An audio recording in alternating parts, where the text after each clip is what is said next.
Narayan Narayan and hi, I am Seema and आपका तरना defence academy channel पे स्वागत है। एंड आई होप आप सब लोग बहुत अच्छे होंगे। और आज जो है हम आप सबकी डिमांड पे आर्मी क्लर्क का टेस्ट पेपर जो है वो करने वाले हैं। बहुत अच्छे अच्छे क्वेश्चंस हैं जो आपके प्रीवियस ईयर के एग्ज़ाम्स जो है उनमें पूछे गए क्वेश्चंस हैं। तो सभी क्वेश्चंस जो हैं वो अच्छे से करिए और आप अपने आप को टेस्ट करिए, ठीक है। तो हम बिना टाइम वेस्ट किए हमारी आज की क्लास, हमारा जो आर्मी क्लर्क का टेस्ट पेपर है वो स्टार्ट करते हैं। हमारा फर्स्ट जो सेक्शन है वो जीके का ही रहेगा, ठीक है। तो हमारा जीके का फर्स्ट क्वेश्चन स्टार्ट करते हैं। देखिए क्वेश्चन नंबर 1 क्या है। Where is the head quarter of international court of justice? Hague, Paris, Lisbon या वियना? बताइए कहाँ है। अंतर्राष्ट्रीय न्यायालय का मुख्यालय कहाँ है बताइए। हैग में, पेरिस में, लिस्बन में या वियना में? तो इंटरनेशनल जो कोर्ट है उसका मुख्यालय जो है वो आपका हैग में है। और हैग कहाँ पे है? हैग आपका नीदरलैंड में है। किस में है? हैग आपका नीदरलैंड में है। और जो इसके अंदर जो इंटरनेशनल जो कोर्ट है उसके अंदर जो आपके नंबर ऑफ जज हैं वो कितने होते हैं? वो आपके होते हैं 15। और उनका जो कार्यकाल है वो टेन्योर जो है वो कितने 9 ईयर्स का होता है, ठीक है। ये कुछ एक्स्ट्रा इन्फॉर्मेशन इससे रिलेटेड मैं आपको दे रही हूँ, तो वो भी आप साथ साथ नोट करते रहिएगा। इससे रिलेटेड आपसे कुछ भी पूछा जा सकता है। अब देखिए नेक्स्ट क्वेश्चन।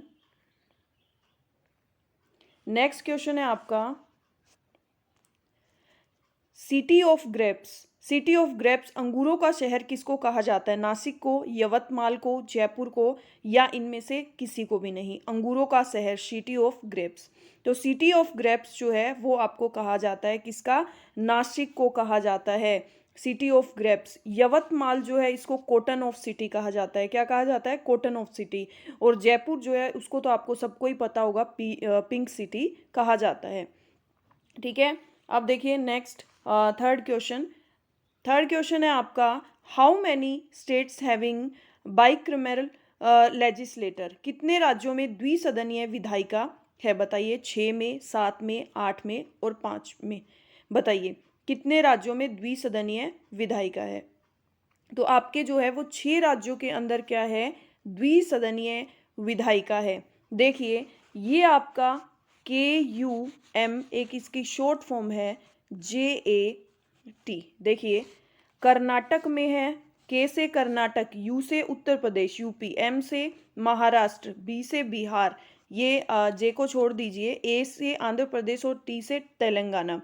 पहले आपका जम्मू कश्मीर में भी था द्विसदनीय विधायिका, लेकिन वो अब यूनियन टेरिटरी हो गई है, इसलिए जम्मू कश्मीर में आपकी द्विसदनीय विधायिका नहीं है। इसलिए 6 स्टेट्स के अंदर आपके द्विसदनीय विधायिका है। ओके, ये याद रखिएगा कि किन किन में द्विसदनीय विधायिका है। ऑप्शन नंबर ए इसका करेक्ट आंसर हो जाएगा। अब देखिए next question. Question number 4। Question number 4 क्या कहता है? संसार की जल यात्रा करने वाला पहला व्यक्ति कौन था? मैगलेन, कैप्टन कुक, एमंडसन या Pierre? Who was the first person travel to around the world by water waves? बताइए कौन थे। तो संसार में वैसे तो तीनों ही थे, लेकिन जो मैगलेन थे वो एक पहले यात्री थे जिन्होंने क्या की थी, जल यात्रा जो है जो संसार की पूरी जल यात्रा उन्होंने कंप्लीट की थी। और उन्होंने 1515 में जो है 1515 में स्टार्ट की थी और 1516 में उनकी ये जो यात्रा है मैगलेन की फिनिश हुई थी। जब उनकी पूरी यात्रा फिनिश हो गई थी तभी उन्होंने बोला था कि पृथ्वी गोल है। जब उन्होंने पूरी जल यात्रा, पूरे संसार की जल यात्रा की थी, तभी उन्हें समझ में आया था कि पृथ्वी गोल है और उन्होंने ही ये स्टेटमेंट दिया था कि पृथ्वी गोल है। किसने? मैगलेन ने, ठीक है। अब देखिए next question. Question number 5। Question number 5 है आपका मौलिक अधिकार संविधान के किस भाग में वर्णित है? भाग सेकंड में, भाग थर्ड में, भाग फोर्थ में और भाग सिक्स में? In which part of Indian constitution the fundamental rights are mentioned? Part second, part third, part fourth या पार्ट सिक्स? बताइए। Question number 6। अब आपके आर्मी क्लर्क का आपका पैटर्न क्या रहता है? 5 क्वेश्चन आपके जीके के रहते हैं और 5 क्वेश्चन आपके साइंस के रहते हैं। तो अब देखिए हम साइंस के क्वेश्चंस करेंगे। चींटी के डंक में निम्न में से कौन सा अम्ल मौजूद होता है? बताइए। Which of the following acid is present in the sting of an art? एक आंट चींटी के डंक में, तो ऑक्सीड अम्ल, ऑक्सोलिक अम्ल, शूसिनिक एसिड, या टॉर्टरिक एसिड, या फॉर्मिक एसिड। बताइए कौन सा एसिड जो है वो इसके अंदर इंक्लूड होता है? तो जो चींटी का डंक है उसके अंदर आपका फॉर्मिक एसिड इंक्लूड होता है। ऑप्शन नंबर डी आपका करेक्ट आंसर हो जाएगा, फॉर्मिक एसिड। ठीक है। अब देखिए क्वेश्चन नंबर 7। क्वेश्चन नंबर 7 आपका क्या बोलता है? कलर ब्लाइंडनेस वाला व्यक्ति लाल रंग को किस प्रकार से देखेगा? A man with colour blindness will see red as, उसको येलो कलर में देखेगा, ब्लू कलर में देखेगा, ग्रीन कलर में देखेगा, या वॉयलेट कलर में देखेगा? बताइए किस में देखेगा? तो वो जो कलर ब्लाइंडनेस वाला व्यक्ति है वो रेड कलर को आपका, उसको रेड कलर, कौन सा कलर दिखाई देगा? ब्लू कलर, नीला कलर उसको रेड कलर दिखाई देगा। अब देखिए next question number 8। Question number 8 है आपका, मधुमेह का कारण क्या है? डायबिटीज का कारण क्या है? डायबिटीज ज़्यादा जो है आजकल हर पर्सन में, हर व्यक्ति में, चौथे व्यक्ति में आपको डायबिटीज़ मिलती है। उसका कारण क्या है? डायबिटीज़ किस कारण से ज़्यादा होती है? Lack of sugar, lack of calcium, lack of insulin, lack of vitamins. तो जो डायबिटीज़ है वो ज़्यादा आपके इंसुलिन की कमी के कारण होता है। ऑप्शन नंबर सी, इंसुलिन की कमी के कारण आपका मधुमेह का रोग होता है। अब देखिए next question number 9। Question number 9 है आपका, a ball is thrown up, acceleration in ball, एक गेंद को ऊपर की ओर फेंका जाता है, गेंद में त्वरण होगा। हमेशा ऊपर की ओर ऑलवेज अपवर्ड, हमेशा नीचे की ओर ऑलवेज डाउनवर्ड, पहले ऊपर की ओर फिर नीचे की ओर, first upward and then downward, इनमें से कोई नहीं। तो एक बॉल जब ऊपर की ओर फेंकी जाती है तो एक्रीलेशन जो है, हमेशा जो गेंद का त्वरण है वो हमेशा क्या आएगा? नीचे की ओर। हमेशा, क्योंकि हम कोई भी चीज़ ऊपर की ओर उछालते हैं तो वो हमेशा कहाँ आती है? यदि ऊपर वॉल है हमारे तो दीवार के टच होके भी वो नीचे आएगी, तो हमेशा वो नीचे ही आएगी किसी भी कंडीशन में हो। ठीक है। तो ऑप्शन नंबर बी आपका करेक्ट आंसर हो जाएगा, ऑलवेज डाउनवर्ड। ठीक है। अब देखिए next question, question number 10। Question number 10 आपका क्या बोलता है? Which of following is not a root, इनमें से रूट कौन सी नहीं है? आलू, गाजर, मूली, या सलजम। बताइए। बाकी तो सारी जड़ हैं लेकिन इनमें से एक जड़ नहीं है। तो देखो, गाजर हमेशा जड़ की जड़ इंक्लूडेड जड़ निकालते हैं। रेडिश मूली जो होती है वो भी नीचे जड़ होती है। सलजम की भी आप देखते हैं जड़ होती है, ठीक है, रूट होती है। लेकिन पटेटो जो है उसकी रूट नहीं होती। पटेटो आपको एज इट इज मिलते हैं, उसकी रूट नहीं होती। तो ऑप्शन नंबर ए आपका करेक्ट आंसर हो जाएगा कि कैरेट, रेडिश और टर्निप को छोड़ के जो है वो आलू आपकी जड़ नहीं है, ये तीनों जड़ है। देखो अब 5 क्वेश्चन इसमें कंप्यूटर के आते हैं, तो 5 क्वेश्चन हम कंप्यूटर के करेंगे। कंप्यूटर का जनक किसे कहा जाता है? Who is known as the father of computer? Charles Babbage, Alan यूनिक, बिल गेट्स, जॉन यूनिंग। बताइए किसको जो है वो कंप्यूटर का जनक कहा जाता है? तो ये क्वेश्चन शायद सबको पता होगा कि कंप्यूटर का जो जनक है, फादर ऑफ कंप्यूटर है, वो चार्ल्स बेबेज को कहा जाता है। ऑप्शन नंबर ए आपका करेक्ट आंसर हो जाएगा। अब देखिए next question, question number 12। Question number 12 आपका क्या कहता है? सबसे पहले कंप्यूटर प्रोग्राम किसने बनाया? Who prepared the computer program first? Computer program सबसे पहले किसने बनाया था? बिल गेट्स ने, लेडी लवलेस ने, न्यूटन ने, या आइंस्टाइन ने? तो सबसे पहले कंप्यूटर प्रोग्राम का डेवलपमेंट किसने किया था? वो किया था आपका लेडी लवलेस ने। Option number B, lady Lovelace ने। कंप्यूटर के फादर जो है वो चार्ल्स बेबेज को कहा जाता है। कंप्यूटर प्रोग्राम का डेवलपमेंट जो है वो लेडी लवलेस ने किया था। ऑप्शन नंबर बी आपका करेक्ट आंसर हो जाएगा। अब देखिए नेक्स्ट क्वेश्चन, क्वेश्चन नंबर 13। किसी कंप्यूटर चिप को बनाने में निम्न में से किसका प्रयोग होता है? In manufacturing any computer chip which element is used? बताइए किसी भी कंप्यूटर चिप को बनाने में किसका प्रयोग किया जाता है? बताइए सिलिकॉन का, आयरन का, स्टील का या कार्बन का। तो कोई भी कंप्यूटर चिप जो है उसको बनाने के लिए आपका सिलिकॉन का यूज़ किया जाता है। ऑप्शन नंबर ए आपका करेक्ट आंसर हो जाएगा, सिलिकॉन। अब देखिए ये क्वेश्चन सबको ही पता है, आई नो। सीपीयू का फुल फॉर्म क्या है, लेकिन फिर भी इम्पोर्टेंट है, कई बार पूछ लिया जाता है। Central processing unit, capital progress unit, processing unit, capital progress unit. तो इसका आंसर होगा आपका सेंट्रल प्रोसेसिंग यूनिट। अब कंफ्यूज मत हो जाना यूनिक और यूनिट में, तो ऑप्शन नंबर सी आपका करेक्ट आंसर हो जाएगा, सेंट्रल प्रोसेसिंग यूनिट। अब देखिए next question, question number 15 number question है आपका, सबसे पहले कंप्यूटर का क्या नाम था? What is the name of first computer? First computer का नाम क्या था, बताइए बताइए क्या था? ATARIS, अटार्स, एनिक, टेनॉय या नॉन एली? बताइए क्या नाम था सबसे पहले कंप्यूटर का? सबसे पहले कंप्यूटर का जो था नाम वो एनिक। ऑप्शन नंबर बी, सबसे फर्स्ट कंप्यूटर का नाम था आपका एनिक। ठीक है। अब देखिए नेक्स्ट क्वेश्चन नंबर 16। अब आपका आता है मैथ्स। मैथ्स के आपके 10 क्वेश्चंस आते हैं। तो मैथ्स का सेक्शन करेंगे हम कि मैथ्स में आपके किस टाइप के क्वेश्चंस आर्मी क्लर्क में पूछे जाते हैं। ठीक है। तो अभी आपका सबका टेस्ट हो गया, जीके का, जीएस का और कंप्यूटर का। अब आप अपने आप को मैथ्स में देखिए कि आप लोग मैथ्स में कितना आर्मी क्लर्क के लेवल को आप किस तरह से क्रैक करते हैं। तो ठीक है, तो हम मैथ्स का स्टार्ट करते हैं। अब क्वेश्चन नंबर 1, इट मीन 16। यदि a equal to root A, B equal to 16 है, तो रूट ए की स्क्वायर बी प्लस बी की स्क्वायर का मान बताइए। अब आपको ये दे दिया, अब आपको क्या करना है, आपको वैल्यूज पुट करनी है। ए का मतलब क्या है आपका? रूट ए। ए का मतलब क्या है? सॉरी, रूट ए नहीं है, ये रूट 9 है।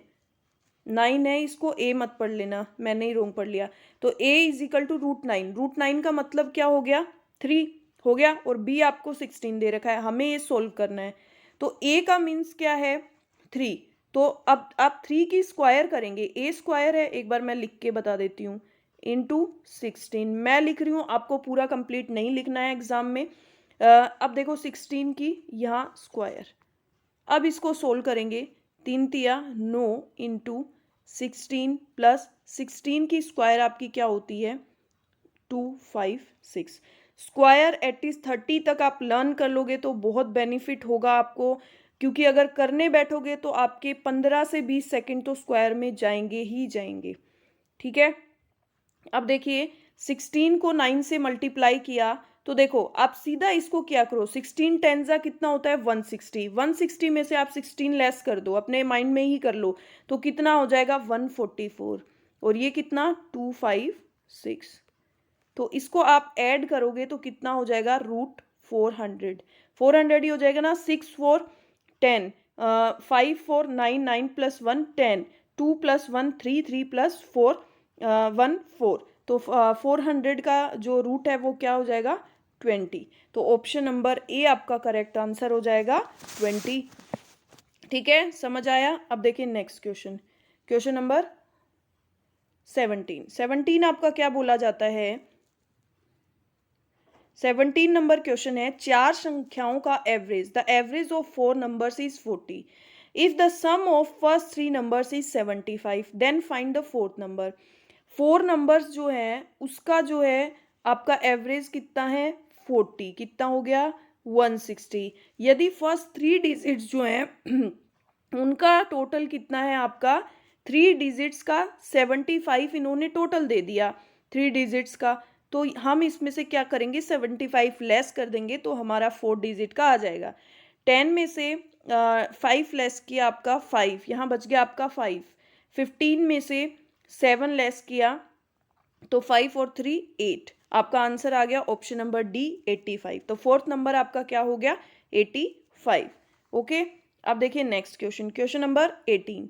वह कौन सी राशि होगी जिसका 15% 60 रुपए, the quantity 15% of which is range 60। तो ये बोल रहा है कि कौन सी राशि होगी जिसका 15%, हमें वो मनी निकालनी है, उसका 15% कितना होगा? 60। ओके। तो देखिए यहीं पे इसको कट कर दीजिए, 15 4 जा 60। ओके, अब देखो इसको मल्टीप्लाई कर दो, 4 इंटू 100, 400, तो 400 का 15% कितना होगा आपका 60। ठीक है, अगर 400 का आप 15% करेंगे तो आप सीधा मल्टीप्लाई कर लीजिए, 15 4 जा 60, तो ये करेक्ट आंसर है, ऑप्शन नंबर बी आपका करेक्ट आंसर हो जाएगा। अब देखिए नेक्स्ट क्वेश्चन, क्वेश्चन नंबर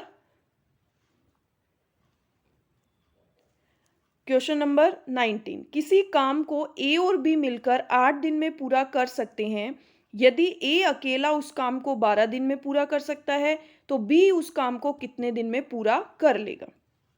तो देखिए, हम इसको डिटेल में नहीं करेंगे, हम बहुत शॉर्ट में इस क्वेश्चन को करेंगे। देखिए, ए और बी मिलके इस काम को कितने दिन में करते हैं, यहाँ लिख लो, ए और बी दोनों मिलके कितने 8 दिन में कर सकते हैं।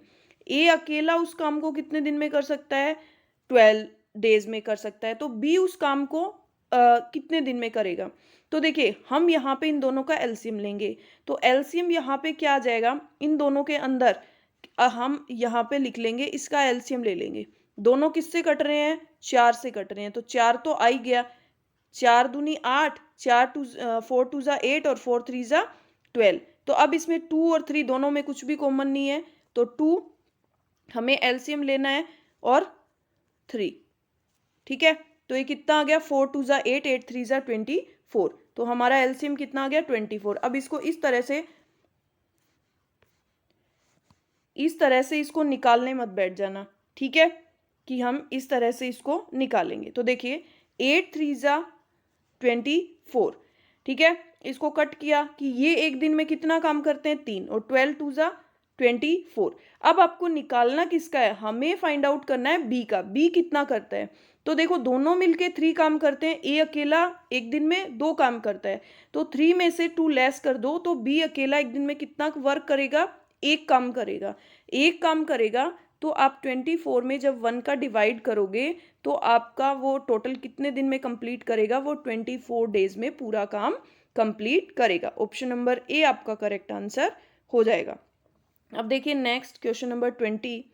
क्वेश्चन नंबर 20 है, एक वर्ग का विकीर्ण 18 डेसीमीटर है तो उसका क्षेत्रफल कितना होगा। The diagonal of A square is 18 diameter decimetre, area of square is. तो एक डायगोनल, तो स्क्वायर का जो डायगोनल है आपका वो क्या होता है, स्क्वायर का ये क्षेत्रफल तो आपको पता है, क्षेत्रफल हमारा क्या हो जाएगा, क्षेत्रफल हो जाएगा एरिया भुजा की स्क्वायर। ठीक है, क्या हो जाएगा, भुजा की स्क्वायर, ठीक है, साइड की स्क्वायर। अब स्क्वायर का जो डायगोनल है, विकीर्ण है, वो आपका क्या होता है, √2a। स्क्वायर का डायगोनल का फॉर्मूला क्या होता है, √2a। अब हमें क्या दे दिया, डायगोनल दे दिया √18, ठीक है, और ये हमें दे दिया √2a। तो देखो, रूट से रूट कट सकता है ना, तो आप √2 से इसको काट दो, ये आपका क्या आ जाएगा, √9 कट सकता है ना, 2 9 जा 18, ये आ गया a। तो a आपका क्या आ जाएगा, √9 क्या हो जाएगा आपका 3।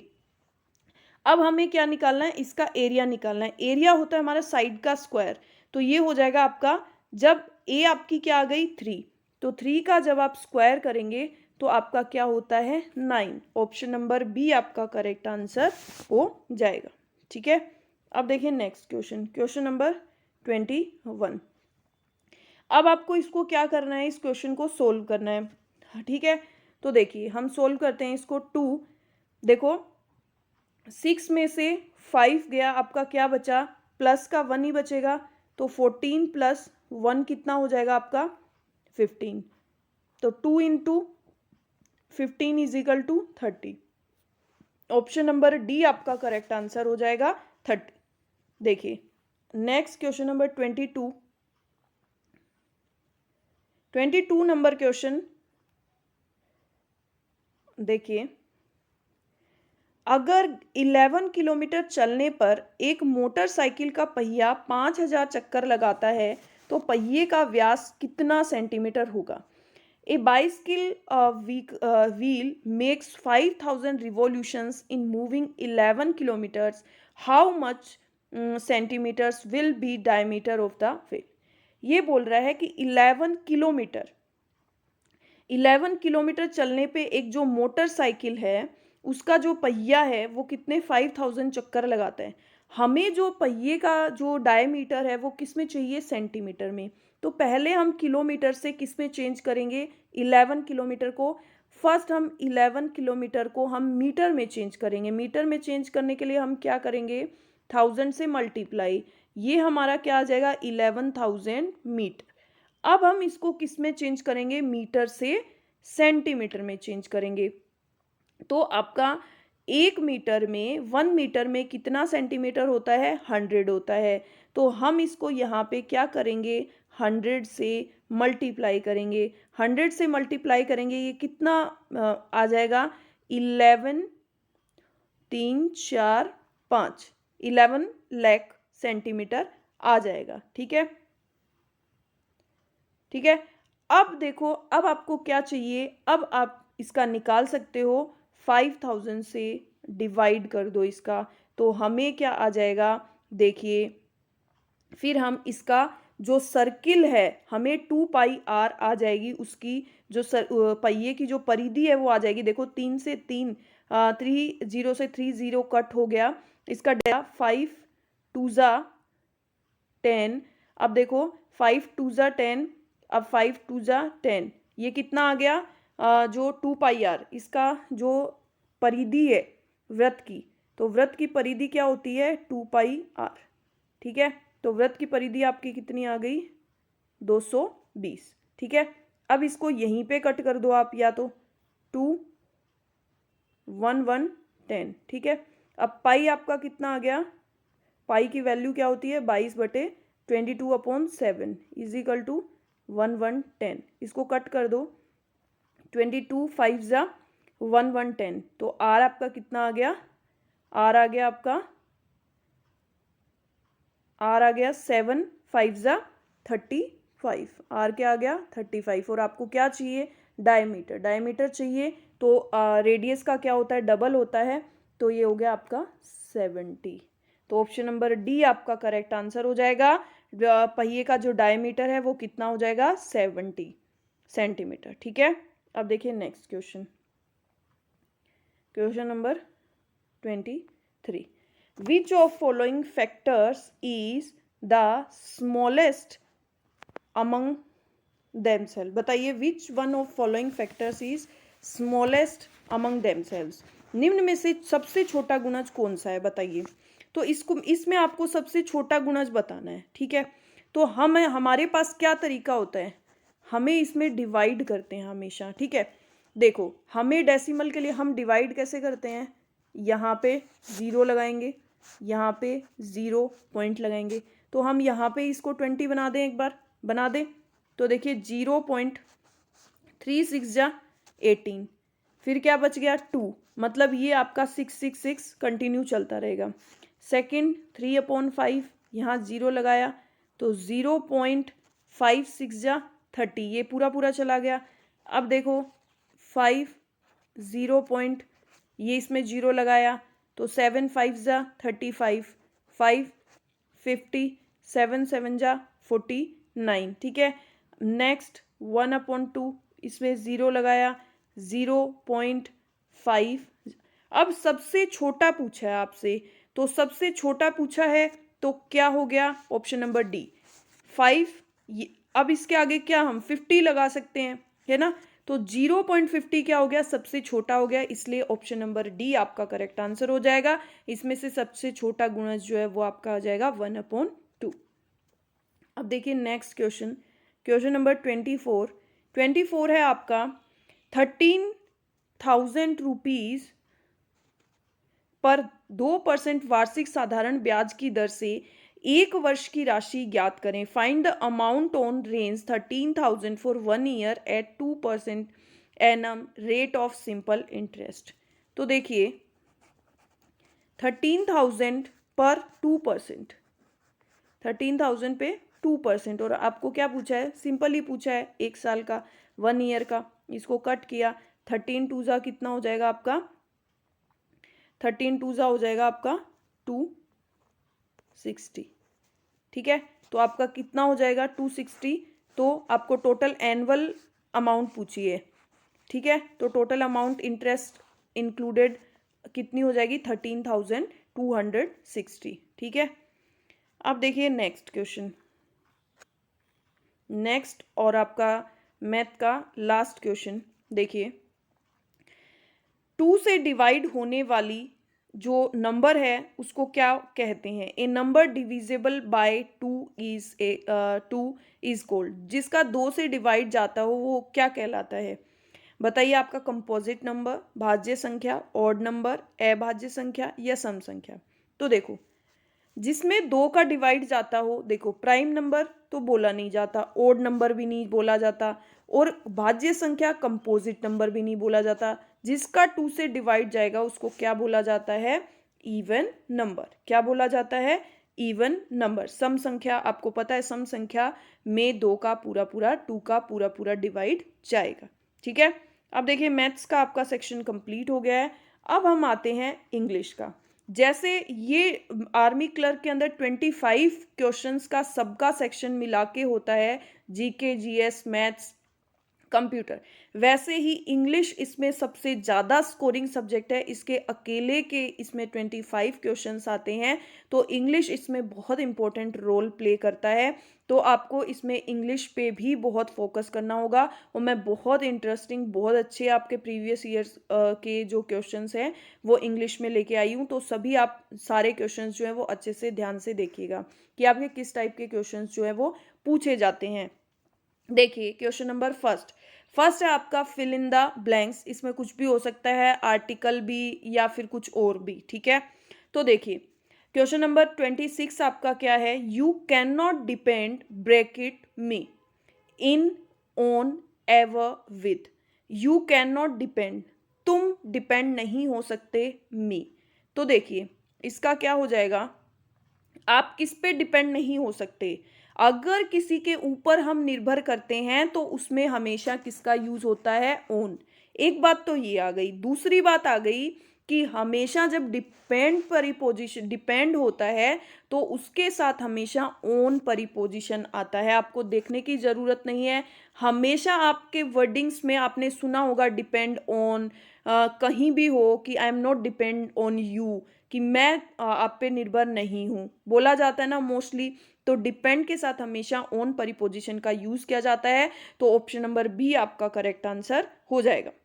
नेक्स्ट है आपका he is bracket intelligent boy. देखिए वह एक इंटेलिजेंट बॉय है। अब आपको इसमें पता है आएगा तो या तो ए आएगा या एन आएगा, ठीक है। दी और नन ऑफ दीज तो नहीं आएगा। लेकिन अब आपका यहाँ पे क्लियर कैसे होगा? आपको जैसे क्लासेस में पढ़ाया होगा कि आई है, वोवेल है आपका AEIOU, तो यहाँ पे एन आ जाएगा। तो यहाँ पे ये लॉजिक फिट हो रहा है कि यहाँ पे आपका क्या है, वोवेल है तो एन आ गया। बट नो, आप हिंदी में प्रोनाउंसिएशन करके देखिए उसको, एकदम करेक्ट आपका कभी भी AN का जो लॉजिक है वो रोंग नहीं होगा। आप हिंदी में इसको प्रोनाउंसिएशन करके देखिए इंटेलिजेंट। यदि आपकी साउंड हिंदी के अंदर आपकी साउंड यदि वोवेल है तो आपका एन आएगा, और यदि हिंदी के अंदर आपकी साउंड जो है वो कॉन्सोनेंट है फर्स्ट लेटर की तो आपका ऑलवेज ए आएगा। आपको कुछ कंफ्यूज नहीं होगा। इसलिए देखो इंटेलिजेंट, इंटेलिजेंट ई आ रहा है तो यहाँ पे एन हो जाएगा। आपको कुछ देखने की जरूरत नहीं है। ऑलवेज प्रोनाउंसिएशन जो है आप इसका हिंदी में करके देखिए तो आपको करेक्ट पता चल जाएगा। देखिए अब नेक्स्ट क्वेश्चन, क्वेश्चन नंबर 28 है she is such bracket decent girl, ADN या नन ऑफ दीज। देखिए अब देखिए डी, डिसेंट, तो ये क्या आ रहा है? किसकी साउंड आ रही है? डी की साउंड आ रही है। तो यहाँ पे क्या आ जाएगा आपका ए, कि वह क्या है? एक डिसेंट गर्ल है, बहुत सिंपल गर्ल है, ठीक है। तो देखिए अब देखो नेक्स्ट क्वेश्चन। नेक्स्ट क्वेश्चन आपके क्या आता है? नेक्स्ट क्वेश्चन है आपका पैसेज, ठीक है। हम पहले पैसेज केयरफुली पढ़ेंगे फिर इसके क्वेश्चंस करेंगे। फर्स्ट हमेशा आपको काम करना है, पैसेज को आइज में से गो थ्रू कर लो और पैसेज को इस तरह से रीड करो विद इन कम से कम टाइम में आपको पूरा समझ आ जाए। और आप क्वेश्चंस जो हैं आपके आंसर्स हमेशा आपके पैसेज में ही होते हैं। तो आप जो है वो पैसेज को केयरफुली पढ़ो, तो आपके 5 से 6 क्वेश्चन जितने भी इसमें होते हैं, तो आपके 5 में से 4 क्वेश्चंस तो आपके डेफिनेटली राइट हो जाएंगे। तो देखिए अब हम पढ़ते हैं, पैसेज पढ़ते हैं। पैसेज क्या है देखिए, chameleons can make their skin colour change but not because they decide to. Chameleons एक जाति है, तो कमेलियंस जो है वो can make their skin colour change, वो अपने स्किन का कलर चेंज कर सकते हैं, but not because they decide to, लेकिन इसलिए नहीं कि वो क्या करते हैं, वो डिसाइड करते हैं, वो निर्णय लेते हैं।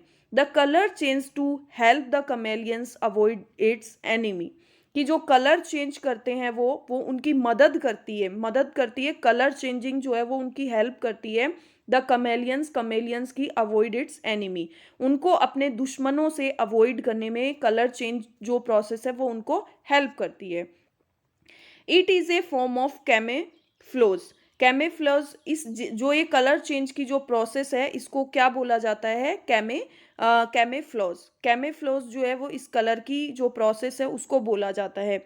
It disguise that let's it's blend in with its surrounding, वो क्या कर देती है, उसको उनके जो चारों तरफ का जो वातावरण है उसको मिक्सअप कर देती है, ब्लेंड कर देती है। The change is actually determined by environmental factors such as light and temperature, जो चेंज है वो इज एक्चुअली डिटरमाइंड निर्धारित करता है, चेंज जो है वो क्यों होता है उनके बाय एनवायरमेंटल फैक्टर्स, जो है उनके जो वातावरणीय जो फैक्टर्स हैं उनके कारण चेंज होता है, जैसे लाइट हो गया, टेम्परेचर हो गया, तो उसके कारण जो है वो उनका क्या होता है, चेंजेस होता है। देखिए bright sunlight causes the skin to darken, जो ब्राइट सनलाइट है, जब सूर्य की जो सनलाइट है ज़्यादा चमकदार होती है ना, तब तो causes the skin of to darken, उनकी स्किन क्या हो जाती है, डार्क हो जाती है। ऑन कूल नाइट, ठंडी जो रातें होती है, the colour fades to creamy colour, तो उनका कलर क्या हो जाता है, क्रीमी कलर हो जाता है। ठीक है, जब सूर्य की रोशनी तेज होती है तो उनका स्किन कलर तेज हो जाता है, डार्क हो जाता है, और जब ठंडी जो नाइट्स होती हैं उसमें उनका कलर फेड होके क्रीमी कलर हो जाता है। The colour also changes when chameleons are excited, angry और एफ्रेड, उनका कलर जो है वो एक तो जो एनवायरमेंटल फैक्टर्स के कारण चेंज होता है, एक उनका कलर जो है ऑल्सो चेंजेस होता है व्हेन कमेलियंस जब एक्साइटेड होते हैं, जब एंग्री जब वो गुस्से में होते हैं, और एफ्रेड जब वो भयभीत होते हैं, तो भी उनका कलर क्या होता है, चेंज होता है।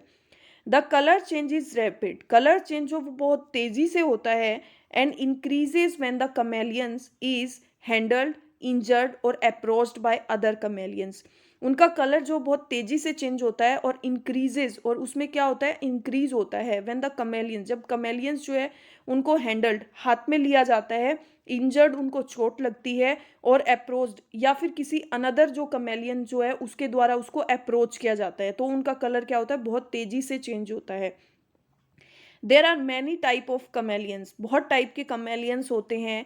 Almost half of them are found on the African island of Madagascar, जो ऑलमोस्ट हाफ ऑफ जो हैं उनमें से वो तो कहाँ मिलते हैं, अफ्रीकन जो आइसलैंड है ऑफ मेडागास्कर का, वहाँ पे मिलते हैं।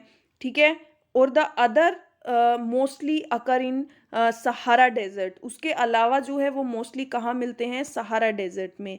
विद फ्यू, उनमें से कुछ जो है in western Asia and southern Europe में मिलते हैं। Chameleons live in tree, chameleons जो है वो पेड़ों पे रहते हैं।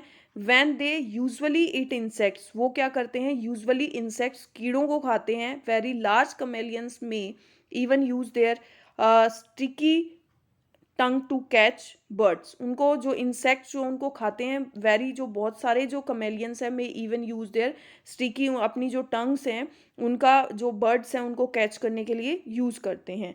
ठीक है, आपको समझ में आ गया कि ये कमेलियंस एक जाति है, उसके बारे में है कि उनकी स्किन का कलर चेंज होता है, उनका स्किन का कलर जो है वो एनवायरमेंटल फैक्टर्स के कारण होता है, लाइट टेम्परेचर के कारण होता है, जब और सेकंड चीज़ क्या हो जाएगी, जब वो गुस्से में होते हैं, एक्साइटेड होते हैं, या भयभीत होते हैं, अफ्रेड होते हैं, तो उनका स्किन कलर चेंज होता है।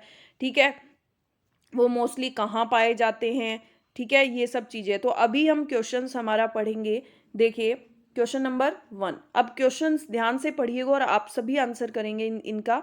देखिए, a chameleons colour changes to help it. जो कमेलियंस का कलर है चेंज, वो हेल्प करता है लुक ब्यूटीफुल, सुंदर बनाने में, अट्रैक्ट आकर्षित बनाने में, अवॉइड इट्स एनिमी, एनिमी से अवॉइड करने में, या फ्लाई अवे। तो हमने ऊपर पढ़ा था कि कमेलियंस का कलर जो है वो चेंज होता है। वो कमेलियंस कलर जो है, जो उनका चेंज होता है वो उनकी मदद करती है अवॉइड इट्स एनिमीज। एनिमीज जो है उनको अवॉइड करने में हेल्प करती है। ऑप्शन नंबर सी आपका करेक्ट आंसर हो जाएगा। अगर आपने ध्यान से पढ़ा है तो देखिए ये आपका काफ़ी ऊपर ही आ गया है कि देखिए ये देखिए the colour change to help the chameleons avoid its enemy. इस तरह से आपको फाइंड आउट करना है तो आपका जो है वो आंसर सही हो जाएगा। अब देखिए next question, question number 30। The colour change is determined by. Colour change जो है वो किसके द्वारा निर्धारित किया जाता है? लाइट एंड विंड के कारण, लाइट एंड प्रेशर के कारण, प्रेशर एंड टेम्परेचर के कारण, लाइट एंड टेम्परेचर के कारण। तो उनका जो कलर चेंज होता है वो डिसाइड किया जाता है, वो कब किया जाता है? लाइट और टेम्परेचर। ये भी हमारा ऊपर आया है कि लाइट और टेम्परेचर के कारण जो है वो हमारा कलर चेंज निर्धारित किया जाता है। ठीक है, अब देखिए नेक्स्ट क्वेश्चन, क्वेश्चन नंबर 31। 31 क्या है? Chameleons changes colour when they are. Chameleons का कलर कब चेंज होता है? When they are angry, excited. जब वो एंग्री गुस्से में होते हैं, एक्साइटेड होते हैं। जब वो हैप्पी, एंग्री और हंग्री। जब वो खुश होते हैं, गुस्से में होते हैं और भूखे होते हैं। एक्साइटेड, एंग्री और एफ्रेड। हमने पढ़ा है कि जब वो एक्साइटेड होते हैं, एंग्री होते हैं और एफ्रेड होते हैं तो कमेलियंस जो है उनका कलर क्या होता है? चेंज होता है। हेट, एंग्री और हंग्री नहीं। तो ऑप्शन नंबर सी इसका करेक्ट आंसर हो जाएगा। देखो हमें सारे क्वेश्चंस के आंसर जो है हमारे जो पैसेज है उसके अंदर से ही हम फाइंड आउट कर रहे हैं, तो हमारे ये नंबर हम डेफिनेटली जो है वो गेन कर सकते हैं।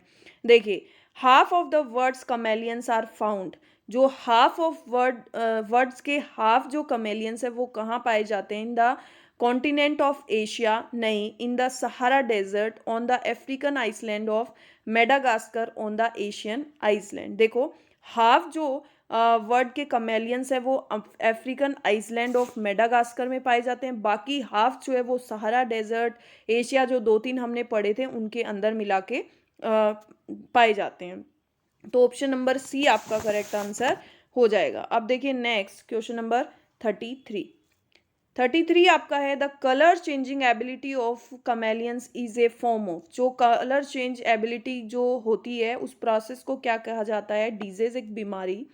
डेजर्ट कहा जाता है, कैमोफ्लेज कहा जाता है, या नन ऑफ दीज। तो उस जो कलर चेंजिंग प्रोसेस है उसको कैमोफ्लेज कहा जाता है। ऑप्शन नंबर बी आपका करेक्ट आंसर हो जाएगा, कैमोफ्लेज। ठीक है, अब देखिए नेक्स्ट। अब आपके पैसेज के क्वेश्चन कंप्लीट हो गए हैं। अभी हमारे पास एक और पैसेज आता है जिसमें से आपके वर्ड्स जो हैं वो क्या होंगे?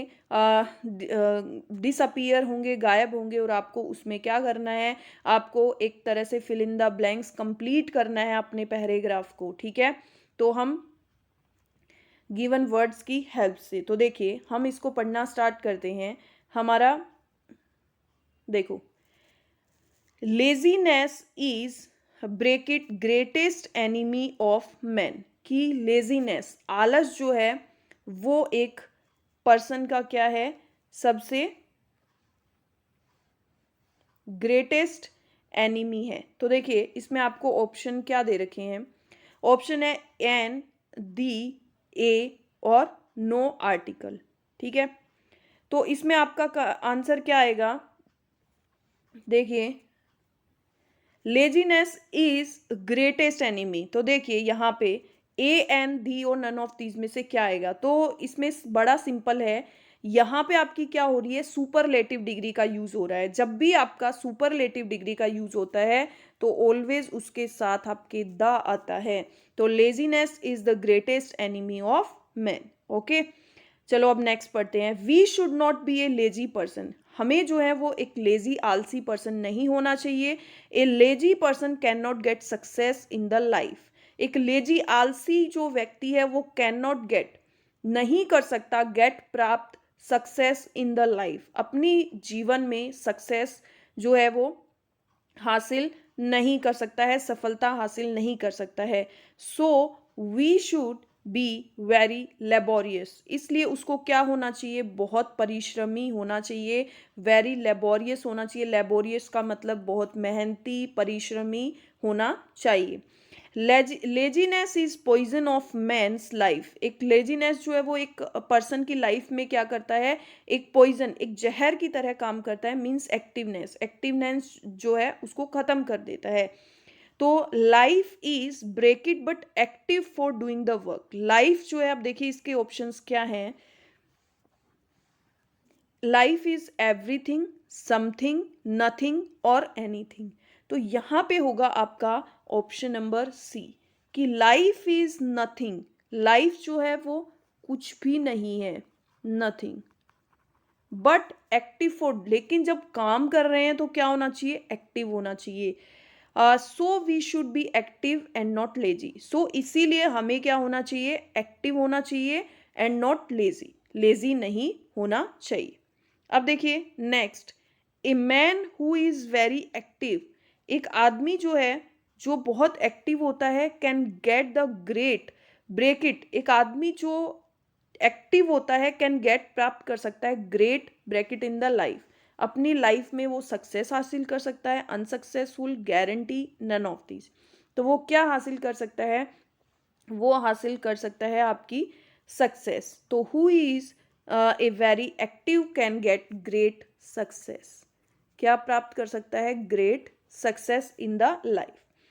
Laziness is the symbol of failure, laziness क्या है, फेलियर का सिंबल है। Because success is the gift of God, success, सफलता जो है वो एक गिफ्ट, उपहार है, ऑफ गॉड, भगवान की तरफ से, भगवान का, कैसे व्यक्ति को, विद ऑन टू फोर, बताइए इसमें क्या आएगा, with on to four.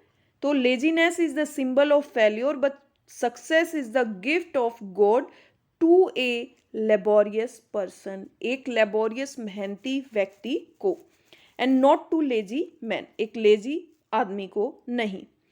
God always like to active man, activeness, कि गॉड जो है वो हमेशा क्या करता है, पसंद करता है एक एक्टिव व्यक्ति को, ठीक है, एक एक्टिव, परिश्रमी, मेहनती व्यक्ति को। Activeness is a blessing of God for good person, एक अच्छे पर्सन के लिए, एक अच्छे व्यक्ति के लिए भगवान की तरफ से ब्लेसिंग्स, आशीर्वाद होता है एक एक्टिवनेस।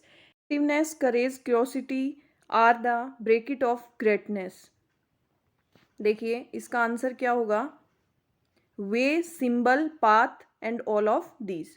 तो क्या हो जाएगा, इसका आंसर हो जाएगा आपका activeness, craze, curiosity are the symbols of greatness, ठीक है। तो ऑप्शन नंबर बी आपका करेक्ट आंसर हो जाएगा, ठीक है। अब देखिए नेक्स्ट क्वेश्चन, ये आपके कुछ पैसेज थे, दो हमने कंप्लीट कर लिए हैं। अब देखो नेक्स्ट क्वेश्चन आपके क्या आ रहे हैं। नेक्स्ट क्वेश्चन जो है आपका सिनोनिम्स और ऑन्टोनियम्स के क्वेश्चंस हैं। देखिए ये भी काफ़ी इंटरेस्टिंग है। देखो तो इसमें सिनोनिम और ऑन्टोनियम दोनों ही पूछे गए हैं। देखिए ऑन्टोनियम ऑफ हॉटी, हटी का मतलब क्या होता है, इसका ऑपोजिट, उल्टा पूछा है आपको। इसका मतलब होता है जिद्दी, क्या होता है, जिद्दी।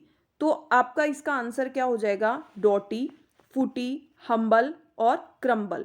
तो हॉटी मीन्स जिद्दी और हम्बल मीन्स क्या होता है, विनम्र।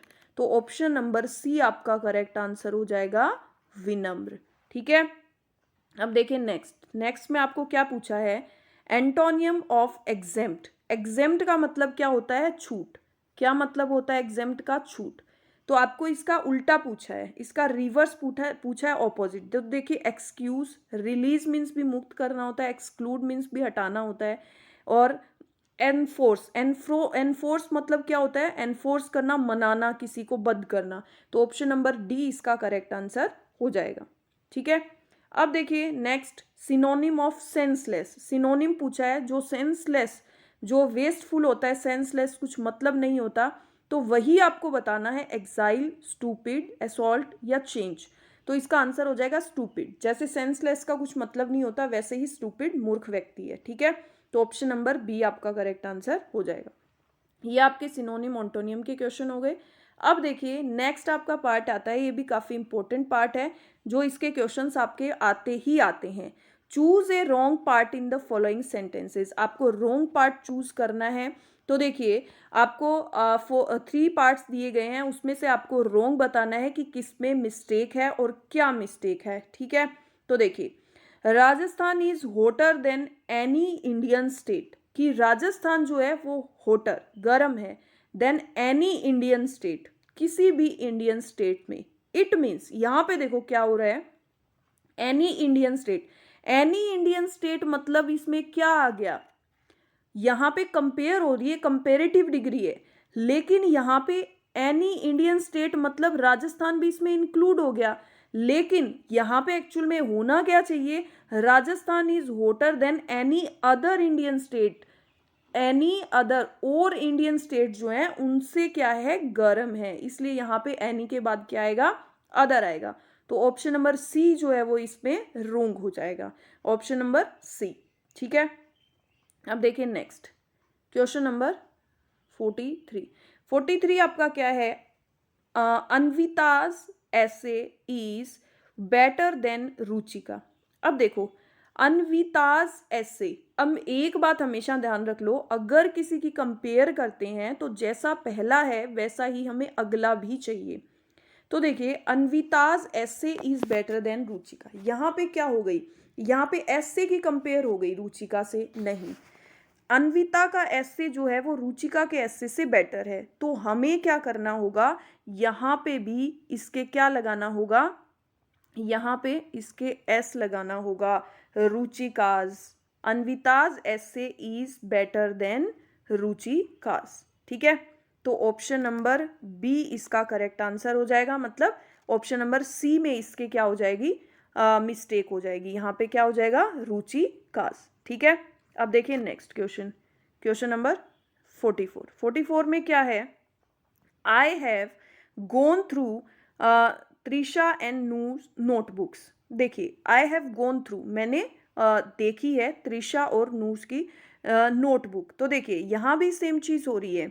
देखो अगर त्रिशा और नूस यहाँ पे इन दोनों के पोस्ट, एक के पोस्ट ऑफिस है, मतलब इट मीन्स इसका क्या हो गया, यहाँ पे क्या आना चाहिए, नोटबुक आनी चाहिए। क्या आनी चाहिए, नोटबुक आनी चाहिए। इन दोनों के लिए एक ही नोटबुक का यूज होगा, ठीक है। अगर यहाँ पे त्रिशाज है और नूर्स है तो यहाँ पे अलग अलग नोटबुक होगी। तो यहाँ पे किसके लिए, त्रिशा एंड नूर्स। अगर यहाँ पे ये होता एस तो यहाँ पे हम किसका यूज करते, दोनों की अलग अलग नोटबुक की बात हो रही है। अब त्रिशा एंड नूर्स दोनों की एक ही नोटबुक की बात हो रही है, तो यहाँ पे एस आपके नहीं लगेगा, यहाँ पे क्या आएगा, नोट बुक आएगा। तो ऑप्शन नंबर बी अगेन इसमें करेक्शन हो जाएगा, ऑप्शन नंबर सी। अब देखिए next, the man is a social animal. तो देखिए the man is a social animal. अब यहाँ पे क्या होगा, क्वेश्चन नंबर 45, जनरल वे में हम आर्टिकल का यूज नहीं करते हैं, इसलिए यहाँ पे द का यूज नहीं होगा, man is a social animal. तो ऑप्शन नंबर ए में इस पे मिस्टेक हो जाएगी। अब देखिए नेक्स्ट क्वेश्चन नंबर 46 आपका क्या बोलता है, mister Rajan Tiwari is a MP, ठीक है। तो मिस्टर राजन तिवारी जो है एमपी है, ठीक है। तो यहाँ पे क्या हो जाएगा, mister Rajan Tiwari is M. तो देखिए एम है यहाँ पे, तो एम मतलब हम ऐसे लिखेंगे ना एम, तो यहाँ पे क्या आना चाहिए, एन आएगा, ठीक है, एन आएगा, इसलिए ऑप्शन नंबर बी जो है वो इसमें मिस्टेक हो जाएगी, ए की जगह क्या आएगा, एन। तो ऑप्शन नंबर बी में इसमें मिस्टेक हो जाएगी। अब देखिए next question number 47 question number क्या है, make meaningful sentence by rearranging the PQRS parts of sentence. अब आपको एक ऊपर पार्ट दिया है, 4 नीचे दिए हैं। अब आपको उनको अरेंज करना है कि पहले कौन सा लगेगा, उसके बाद कौन सा लगेगा। ठीक है, तो देखिए जो ये पैराजंबल वाले क्वेश्चन होते हैं काफ़ी इंटरेस्टिंग होते हैं। अभी देखो हम हमारा क्वेश्चन स्टार्ट करते हैं। The small boy who broke his leg fell down and climb the wall. कि एक छोटा लड़का जो दीवार पर चढ़ रहा था वो क्या हुआ, गिर गया और उसकी लेग टूट गई। तो देखो इसको किस तरह से बनाएंगे। The small boy who climbed the wall, wall पर चढ़ा, फेल डाउन गिर गया, एंड और ब्रोक हिज लेग और उसकी लेग क्या हो गई, टूट गई। तो इसमें कौन सा हमारा पैटर्न फॉलो हुआ, SQRP। तो SQRP आपका क्या है, ऑप्शन नंबर बी। ठीक है, समझ में आया, काफी इजी है, इस तरह से ही करना है। अब देखिए नेक्स्ट है आपका hardly had my brother descended from the plane. ठीक है, when the people waved and cheered, who have came to receive him from the lows। कि हार्डली हैड माई ब्रदर जो है वो descended from the plane, plane से मतलब आया, तो when the people, तो इसमें क्या हो जाएगा, सबसे पहले when the people, जब लोग, who has came to receive him, उसको क्या करने आए, रिसीव करने आए, तो उसको क्या किया, वेव्ड एंड चीयर्ड, उसको चीयर अप किया, फ्रॉम द लोज, किससे, लोज से। तो इसका क्या बन जाएगा आपका, PRQS। तो option number B correct answer हो जाएगा। अब देखिए नेक्स्ट क्वेश्चन नंबर 49 के बाद आपका लास्ट क्वेश्चन बचता है। लास्ट क्वेश्चन है, देखिए, My little sister in school, instead of reading books, who has quite intelligent played with dolls। तो my little sister, मेरी जो छोटी बहन है, who was quite intelligent, वो किस में इंटेलिजेंट है, who was quite intelligent played with dolls, doles के साथ खेलने में, इन स्कूल में, इंस्टीड ऑफ रीडिंग बुक्स, मतलब वो जो डोल्स के साथ खेलने में स्कूल में इंटेलिजेंट है, लेकिन बुक किसकी बजाय, बुक्स रीडिंग करने में। तो इसका हमारा पैटर्न क्या बना, RSPQ। तो RSPQ आपका ऑप्शन नंबर सी आपका करेक्ट आंसर हो जाएगा। अब देखिए next question number 50। Question number 50 जो है आज का last question. When the mother birds came home, the storm had subsided, cried piteously, and on not finding her young ones। कि देखो, when, जब, the storm had subsided, कि storm जो तूफान है जब रुक गया, जब क्या कर गया, तूफान रुक गया, तो the mother birds came home, mothers की, जो बर्ड्स की मदर है, इसकी पक्षियों की, चिड़िया की, तो वो घर आई, और and note finding her young ones, और उसने अपने बच्चों को वहां पे नहीं देखकर, क्राइड पीटियसली, वो जोर से चिल्लाई, जोर जोर से रोने लग गई। तो जब स्ट्रोम रुकेगा तभी तो होगा। तो देखिए इसका आंसर क्या हो जाएगा, QPSR। तो ये आपका क्या है, QPSR, ऑप्शन नंबर डी आपका करेक्ट आंसर हो जाएगा। ठीक है, आपके 50 क्वेश्चंस आर्मी क्लर्क के कंप्लीट हो गए हैं। सभी अपने जो है वो कमेंट सेक्शन में लिख के बताइए कितने क्वेश्चन राइट हुए हैं, कितने रॉन्ग हुए हैं, और सभी काफ़ी इंटरेस्टिंग क्वेश्चंस हैं। और वीडियो को एंड तक देखिए, और सभी जो है वो लाइक और सब्सक्राइब कीजिए। ठीक है, बाय, कल फिर मिलेंगे इसी टाइम पे।